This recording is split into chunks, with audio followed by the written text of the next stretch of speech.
write the Quaker Midwife Mysteries. They're set right here in Amesbury in 1888 with a Quaker midwife solving crimes. She's a perfect sleuth because she can go places the detectives can't go. She goes in women's bedchambers. Women tell secrets when they're in labor. They would never tell a detective. She attends births and gives prenatal care to the poorest women who work in the mills and the wives of the factory owners and the mill owners and everybody in between. So she's in a good position to solve crimes when it's needed.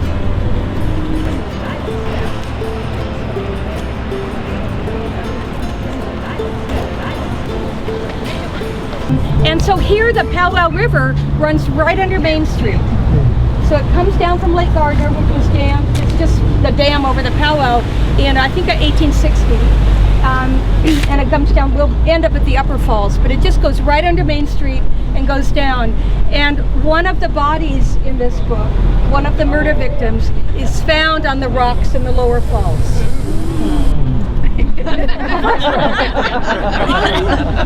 I'm a mystery author, what can I say?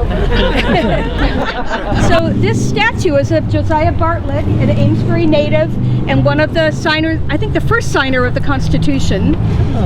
And this land and the statue were donated by Jacob Huntington. And the statue was dedicated on the 4th of July in 1888.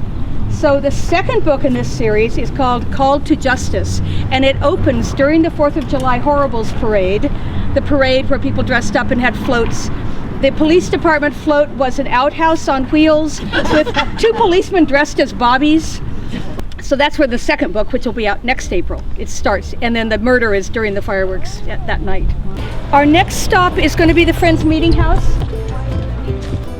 So this is where Whittier worshiped, where my fictional character worships. In 1888, there would have been 100 or more on Sunday mornings. In the book, so the fire on Carriage Hill historically was not arson, but I fictionalized it to make it arson.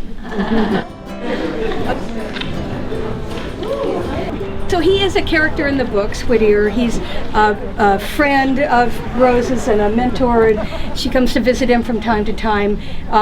He didn't die till 1892. The great poet's writing space was simple and humble, as was its owner. Thank thee for seeing me, John. I perched on a small chair, and for understanding why I needed to leave meeting for worship yesterday. That was when she found the arsonist. I'm glad thee uncovered the arsonist in our midst, he said. There lies a problem. Thee told me of thy friendship with Kevin Donovan, the detective. Yes, the able detective. He tented his fingers.